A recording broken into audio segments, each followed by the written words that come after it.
بسم اللہ الرحمن الرحیم۔ السلام علیکم، آپ دیکھ رہے ہیں الف نیوز اور میں ہوں آپ کے ساتھ ماجد علی۔ شامل کرتے ہیں آج کی one line headlines. Iran کے ساتھ مذاکراتی عمل کو جاری رکھیں گے سعودی وزیر خارجہ۔ سعودی عرب نے 3 جنوری 2016 کو تہران میں اپنے سفارتی مرکز پر بعض افراد کے مبینہ حملے کے بہانے ایران کے ساتھ اپنے تعلقات منقطع کر لیے تھے۔ اب تک تہران اور ریاض کے مابین عراق کے دارالحکومت بغداد میں مذاکرات کے 5 دور انجام پا چکے ہیں، جن کے آخری مرحلے میں ایران اور سعودی عرب کے اعلیٰ سطح نمائندوں کی گفتگو کے بعد روشن افق ظاہر ہوا تھا۔ نیوز رپورٹ کے مطابق جمعے کی شب سعودی حکومت کے وزیر خارجہ نے ریاض اور تہران کے مابین جاری مذاکرات کے افق کو تابناک قرار دیتے ہوئے کہا ہے کہ ایران خطے کا ہی ایک ملک ہے اور ہمارا پڑوسی ہے، اور ہم ایران کے ساتھ تعاون کے لیے اپنی کوششوں کو جاری رکھیں گے۔ چین فلسطینی عوام کے ساتھ ہمیشہ کھڑا ہے۔ چین کے صدر شی جن پنگ نے کہا ہے کہ چین اور فلسطین دیرینہ دوست ہیں اور چین فلسطینی عوام کے ساتھ ہمیشہ کھڑا ہے۔ فلسطینی صدر محمود عباس سے ریاض میں ہونے والی ملاقات میں شی جن پنگ نے کہا کہ مسئلہ فلسطین کا پرامن اور عادلانہ حل مشرق وسطیٰ میں امن و استحکام کا ضامن ہے۔ مسئلہ فلسطین 2 ریاستی حل اور زمین کے بدلے امن سے جڑا ہوا ہے۔ دنیا کے 3 اہم ممالک کا جدید ترین لڑاکا طیارے تیار کرنے کا اعلان۔ تفصیلات کے مطابق جاپان، برطانیہ اور اٹلی نے نیکسٹ جنریشن لڑاکا طیارہ تیار کرنے کا اعلان کر دیا۔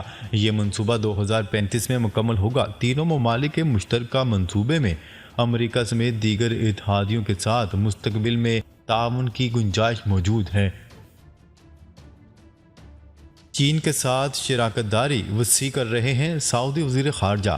سعودی وزیر خارجہ شہزادہ فیصل بن فرحان کا کہنا ہے کہ چین کے ساتھ شراکت داری کو وسیع کر رہے ہیں۔ امریکہ دنیا کی سب سے بڑی اقتصادی طاقت ہونے کی حیثیت سے برقرار ہے۔ انہوں نے کہا ہے کہ عرب ممالک کا چین کے ساتھ تعاون کوئی نئی بات نہیں۔ چین عرب سربراہی اجلاس اقتصادی و ترقی کے حوالے سے تھا۔ شہزادہ فیصل بن فرحان کا کہنا تھا کہ چین عرب سربراہی اجلاس میں اسلحہ سازی زیر بحث نہیں تھی۔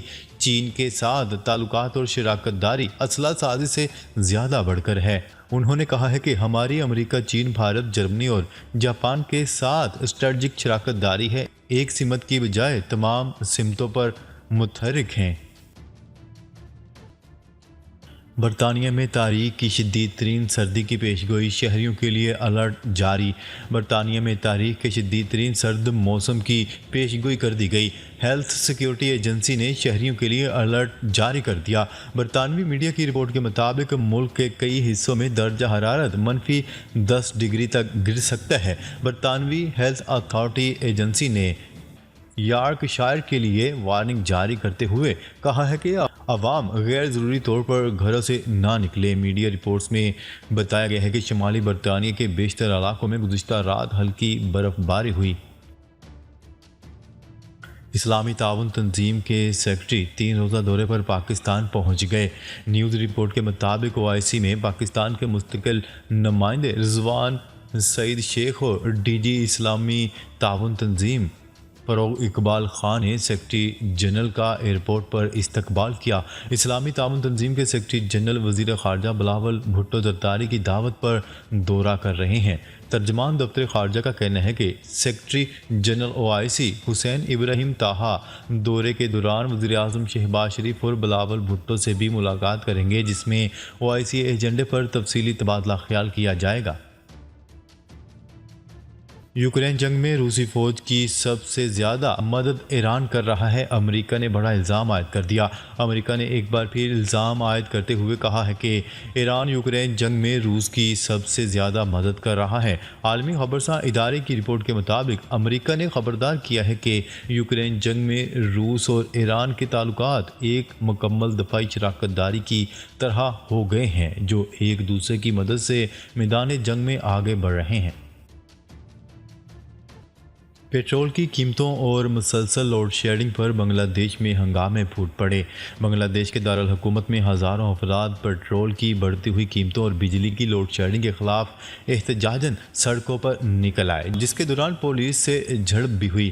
عالمی خبرساں ادارے کی رپورٹ کے مطابق ڈھاکہ میں ہزاروں مظاہرین نے حکومت کے خلاف شدید نعرے بازی کی اور وزیراعظم شیخ حسینہ واجد سے فوری طور پر مستعفی ہونے کا مطالبہ کیا۔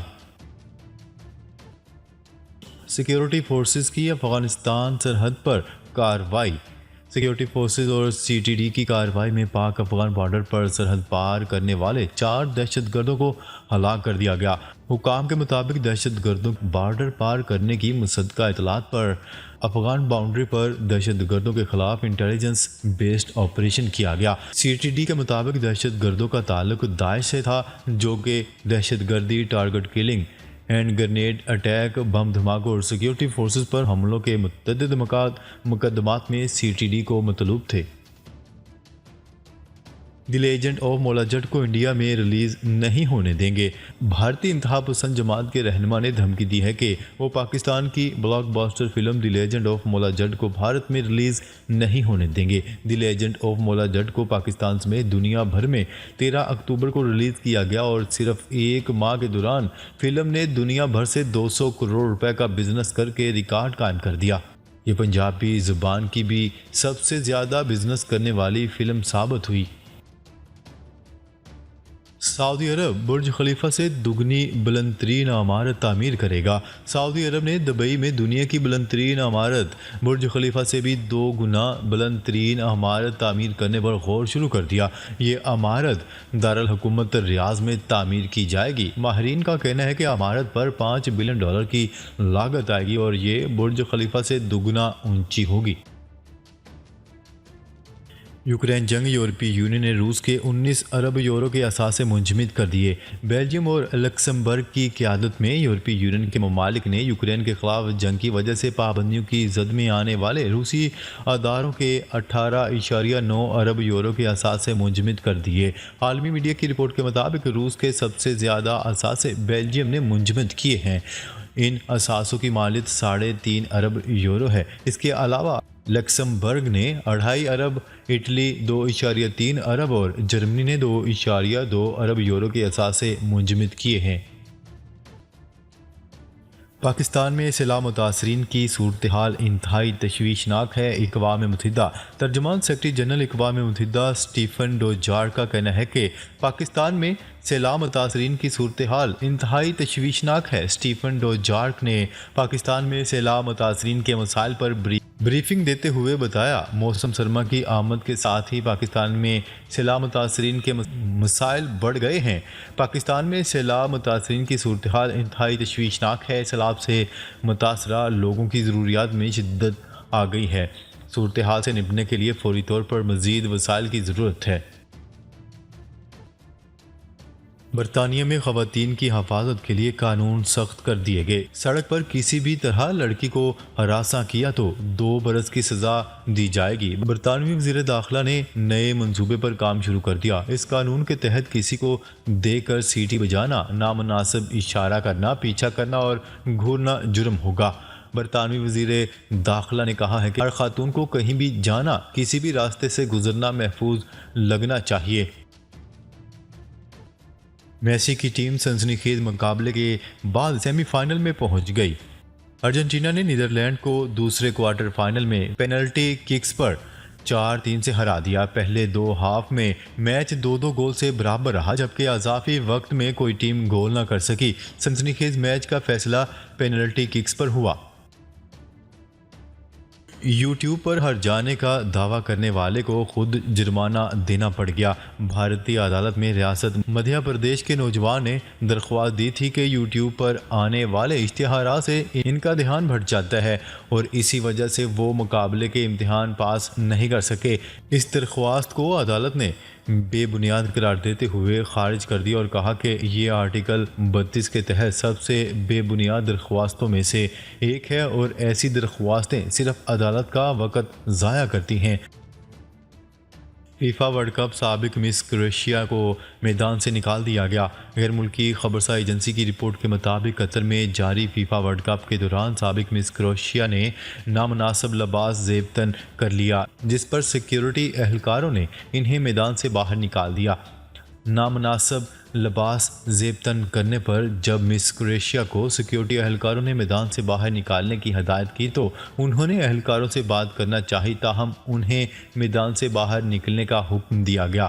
ناظرین، اب تک کے لیے اتنا ہی۔ مزید خبریں لے کر بہت جلد آپ کی خدمت میں حاضر ہوں گے، تب تک کے لیے اپنا خیال رکھیے گا۔ اللہ نگہبان۔